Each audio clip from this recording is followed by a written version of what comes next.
everyone. Let's continue with my presentation on Our Lady of Lavang within the Vietnamese Catholic diaspora.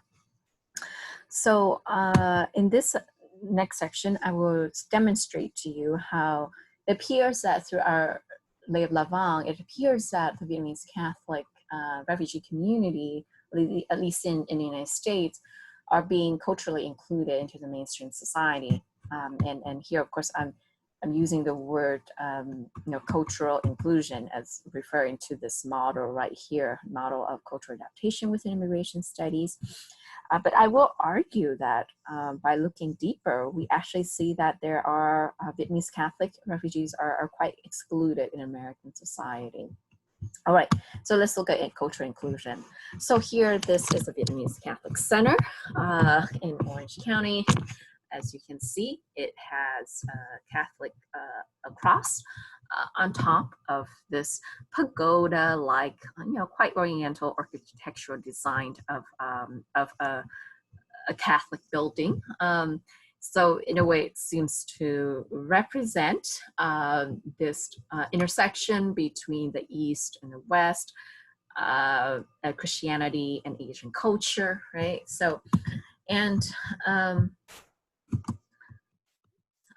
in the early 1990s, there was also a Vietnamese depiction of the Virgin Mary. Her name was Our Lady of Vietnam.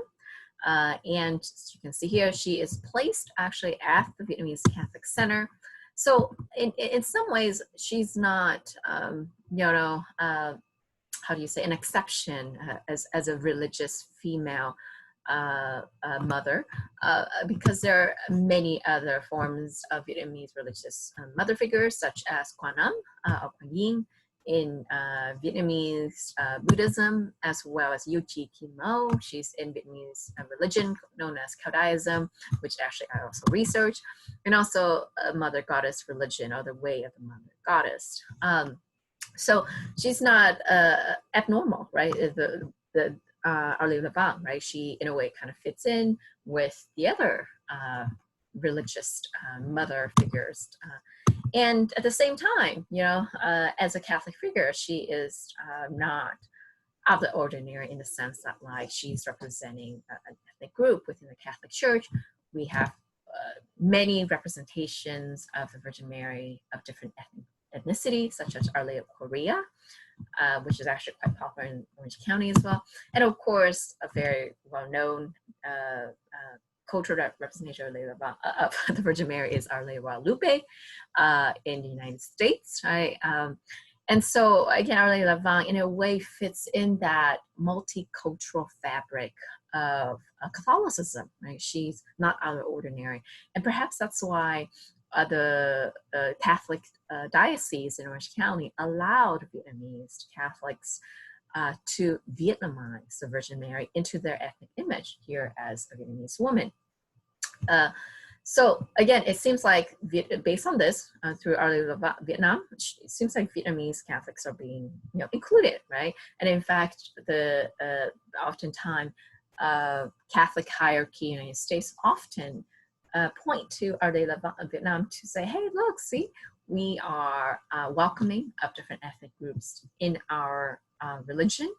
And so Our Lady of Vietnam then represents that multiculturalism, this idea of Catholic community in the United States embracing different cultures. Now, next I'm going to show you how, in fact, Vietnamese Catholics are actually quite excluded structurally and politically. So I'll just give you 3 examples.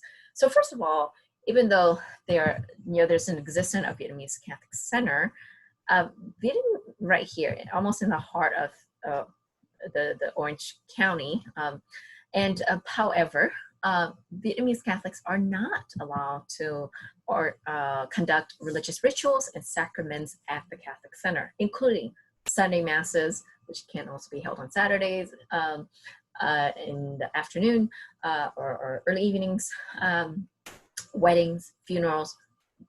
Anything that would involve any kind of religious sacraments would not be considered as quote unquote validated, if it were held at the Catholic Center. Instead, they must be held at one of these other parishes within the diocese.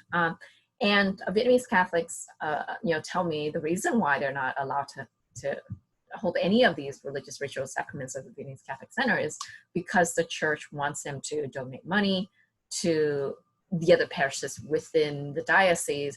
And so as a result, they're drained, right? They have to financially support all the other parishes. So the Catholic Center, as a result, lose or don't get a lot of financial support, in part because, again, right, all these events, religious events, sacraments are held elsewhere, and Vietnamese Catholics are, encouraged by the hierarchy to attend and participate in religious lives at one of the parishes in the diocese, but not the Catholic Center. So the Vietnamese Catholic Center is in a way just a symbol, right, of the Vietnamese community. But in terms of activities, in terms whether it's religious or cultural, it's not that much. Now, another way in which Vietnamese are seen as excluded is through their leadership representation. So Vietnamese Catholics, throughout history, dominates in terms of religious leadership. So, example, an estimate indicates that among the clergy, priests, nuns, and brothers, Vietnamese make up between 30 to 40% in Orange County. That's a lot. However, Vietnamese were never really promoted to any sort of leadership position, such as being a pastor or being a bishop, right?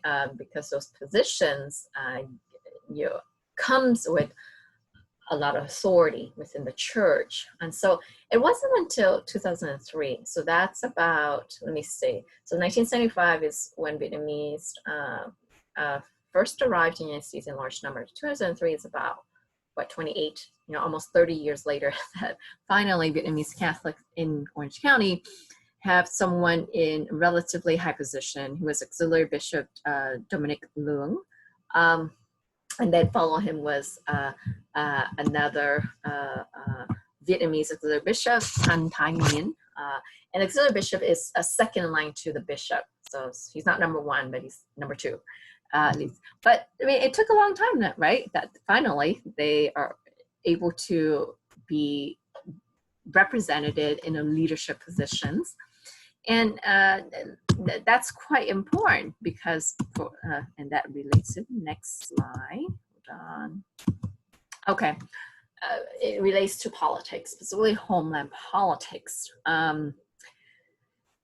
So Vietnamese, as refugees, they are very adamant about fighting for religious freedom in Vietnam, their homeland. And here is a picture of a rally at a park in Orange County. I believe about 6,000 or 7,000 people attended this rally in order to fight for religious freedom for Vietnam. So one would think that, oh yeah, of course the diocese, right, would be supportive of such an activity, right? Religious freedom, including for Catholics, right? Religious freedom for Buddhists, Catholics, and so on. Who would be against this, right? But in fact, the diocese, the leadership of the diocese did not like this at all.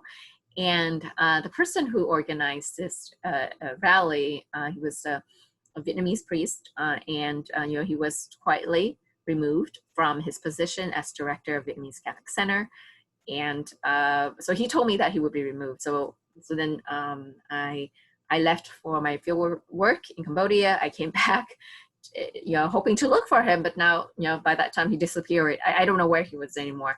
And so, now, so he was replaced by someone who, by a Vietnamese priest, but who would not create, quote unquote, political agitations. And so so as you can see, right, through these three issues, you can see that Vietnamese Catholics are quite excluded, from, advocating for their community, for the people in Vietnam, and for their own expression of what it means to be Catholics and being refugees, right? So, all right, so things changed with regards to Vietnamese Catholics' lives in the United States when the United States lifted trade embargo against Vietnam in 1995. So that's after 20 years after Fall of Saigon. So Fall of Saigon was 1975, and that's as a result of that, many Vietnamese left Vietnam for fear of political and religious persecution. So what's interesting is that, after the U.S. lifted the embargo against Vietnam in 1995, now people can easily travel between Vietnam and the United States. And what I found interesting is within 3 years, so 1998, immediately Vietnamese Catholics in the United States and those in Vietnam, particularly those in Lavang, communicated and decided, you know what, we don't like this European version of the Our Lady Lavang. We should Asianize her, Vietnamize her. So again, within 3 years, that's pretty quick, right? They Vietnamized her into this depiction here, as you can see. Our Lady Vietnam Lavang by 1988 is Vietnam, right? I'm sorry, Vietnamese, right? And she's distinctly different from Our Lady Vietnam, because Our Lady Vietnam was artificially created and supported by the Catholic diocese in Orange County in order to represent multiculturalism, right? So she is, artificial, right? She's made up, right? On the other hand, Our Lady Lavang, as I mentioned in the beginning, she has historical roots, significance to the history of Vietnamese Catholics in Vietnam, being refugees back then, throughout the history of Vietnam, as well as to the present day. So she represents not only their experience of being refugees, but that through her, Vietnamese refugees around the world can become connected to each other and form what's called diaspora. So she's not just simply representing a Vietnamese woman. She represents history, forced displacement as refugees, and intentional efforts to be reconnected to each other across borders and form a diaspora. So again, I want to emphasize these two images are distinctly different, okay? So, all right, so I'll stop it there.